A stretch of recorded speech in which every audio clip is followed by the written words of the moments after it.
Hi, my name is Crystal, and we are the Noodle System. Today, I'd like to talk to you about community.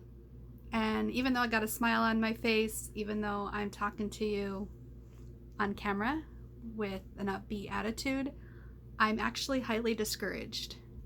I joined a Facebook community a couple months ago when I first started to understand more about what I was experiencing and how closely it matched that of OSDD, described as not losing track of time as much as just dissociating and being aware of alternative thoughts and feelings and opinions.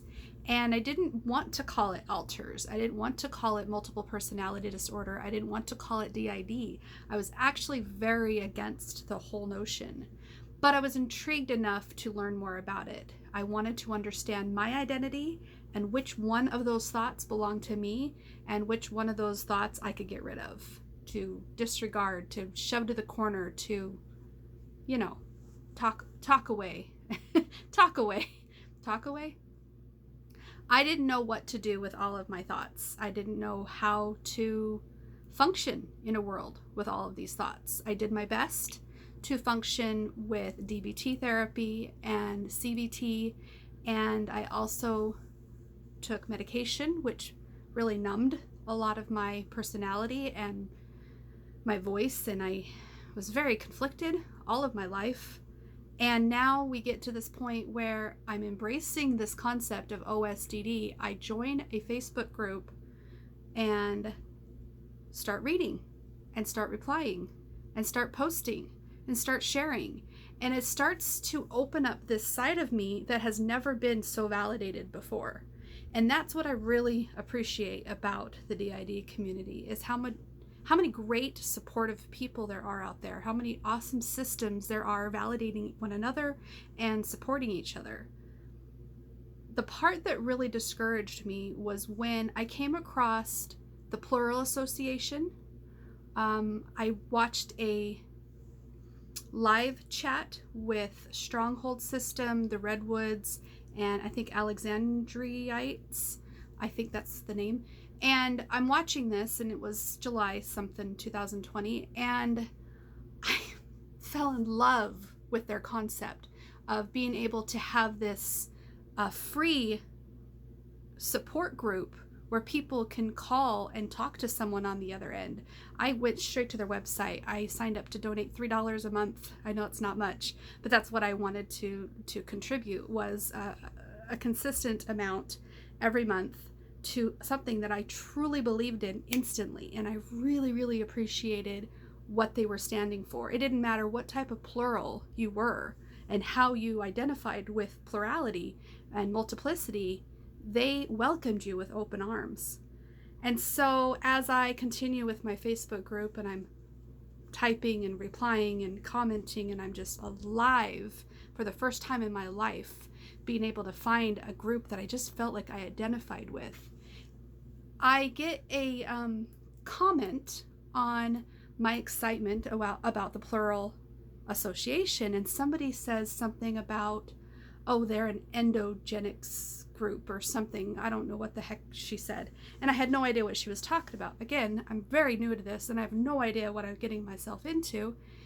So I start to question, what is she talking about? And I start doing some research. And it turns out that the group that I'm a part of, I guess, doesn't support people who identify as plurality without trauma. You have to have trauma in order to be plural. And that to me just boggles my mind, because as I've stated in previous videos, my trauma is not horrific by any stretch of the imagination. It was difficult for me as a child. It was hard for me. I intentionally remember a lot of my trauma because it's not so bad. But out of all the people out there who experience horrific trauma, why are they the only ones that get to claim d.i.d or OSDD? I didn't want to claim this. I didn't want to be in this group or be, I wanted to stay in denial. But the more I started to feel a part of a group that made me feel good, and valid for my experiences, I can't understand how a, a group of people who have always felt excluded in the regular world now are excluding people. They're excluding people because they don't have trauma. Oh, they're endogenic groups, or I don't know what the heck they called it, but if I wish I had a specific picture to show you. Maybe I will, maybe I won't. But anyways, what I'm saying is it's discouraged me, and I tried to put it out of my mind as best I could. And then I watched Plural Events, has a YouTube page. I watched an 1.5-hour presentation about the history of plural communities, and it was very educational. If you want the link, it's in the description. I was fascinated with how far back plurality goes, and he makes a very good point in his presentation. Sorry, I don't know about your pronoun, but the thing that he specifically states is we cannot know how to not repeat history if we don't know our history, or some common phrase that I'm just not really good at remembering, but something to that effect. And so they're starting this group, or they've been doing this group for a little while, and they want to make sure that they don't make the same mistakes that all these other plural groups have done over the last several decades. And he talks about the decades. He talks about, he talks about the plurality from as far back as documents as he could find, and talks about the 1800s and the 1900s and the books that came out and the movies and the height in popularity with the multiple personality disorder. And then he talks about these support groups, and he talks about how people start to get offended, and people start to the group starts to break up because it just becomes so too much for people to. I think it's all the rules. If I could summarize what he said, I think it was all the rules that each group had. Like, oh no, those guys are spiritual, or no, those guys believe in tulpas, or oh, those guys. So it doesn't matter what type of plurality you believe in. I believe what he was saying is that the group that they're starting needs to be inclusive, because if you look at the history of all these groups, they floundered. Is that the right word? They failed because it just got to be too nitpicky. It got to be too snobbery. I can't, of course, reiterate what he said, but if you have an 1.5 hours to kill, go and watch that presentation. I thought it was quite fascinating, and now I feel more educated about plurality and all the different nuances that people have claimed. And I do feel like I have a very different nuance compared to a lot of people in the Facebook community. I feel like I identify with OSDD. I also feel like I identify with d.i.d. I also feel like I have a tulpa that I've created out of my own beliefs and imagination and hopes and remorse and grief. I created this tulpa. I also believe I created a fictive intentionally at 13 years old. I specifically remember creating opportunities where I could dissociate to get away from what I recalled as tough times of my childhood. If I could write a book, or if I could teach a class, or if I could just have a discussion, or if I could just bounce ideas back and forth to someone, I guess I just really want to understand, what is my role in this community? Have I already screwed up my channel because I've talked too much about too many things that are not appropriate with one community but are appropriate with this one, or maybe this one doesn't like the medical terminology because they include a lot of pluralities that don't believe in medical doctors. Like, I want to do this correctly.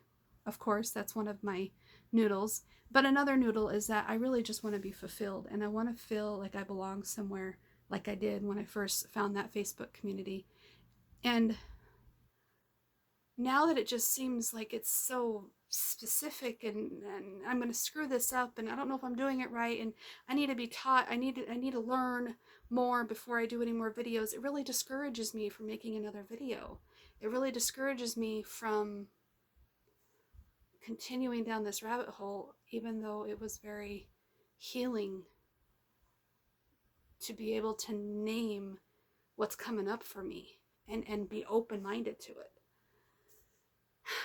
All right, so I've saved this part of the video for the very last, which is I'm going to explain to you my beautiful artwork in the background.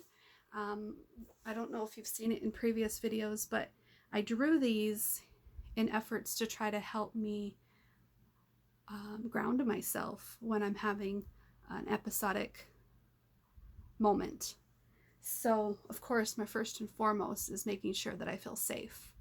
And so it asks me, this drawing that I did specifically asks me if I'm safe in this storm. Or did I fall off the boat and do I feel like I'm drowning? If I'm drowning, where's my anchor? Where's my land? Where's my life jacket? What can I reach for? And so that's what this one was for. This one says, would you choose to fly despite your fear? A lot of times I do feel like I'm imprisoned in my own mind or in my own house or in my own life.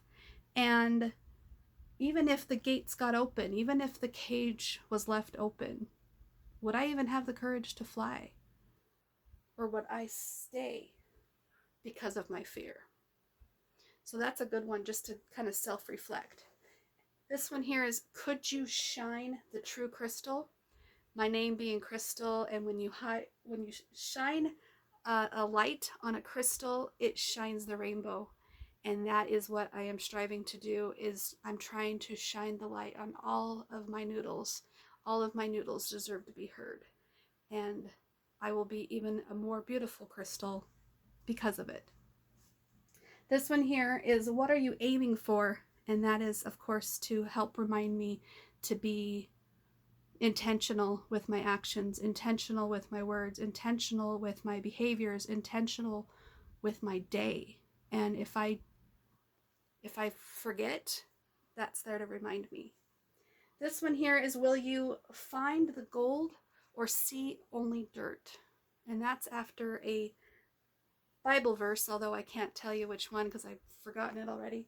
But basically, when you go digging for gold, when you go gold panning, you put a bunch of dirt and water into your strainer type dish, or I guess it's not a strainer, it's just a dish. And if you just look at it quickly, you may not see anything because it's just full of muddy dirt. But if you look really closely through the rocks and through the sand and everything, you might be able to see the little tiny, tiny flakes of gold. Or maybe it's a nugget of gold. But if you're not looking for the gold, you're going to miss it. And that's the same with anything in life. If you're not looking for the things to be grateful for, you're going to miss it. So stop looking at all the dirt in your life and aim straight for the gold. Aim straight for the nuggets of things you can be grateful for. This last one here is, can you allow another perspective besides your own hue? And this one was done with the intention to remind me that we are all supposed to be different from each other. Nobody is supposed to think like another person. And with our world at odds, our country at odds, if everybody thought the same, we would have one heck of an ugly rainbow. If everybody had the same hue, we would have one boring world or one boring country where there would be no ideas for improvement. There would be no challenges. So by everybody owning their color on the rainbow, everybody in the world owns their own color. They can all bring something positive to this world, to this country.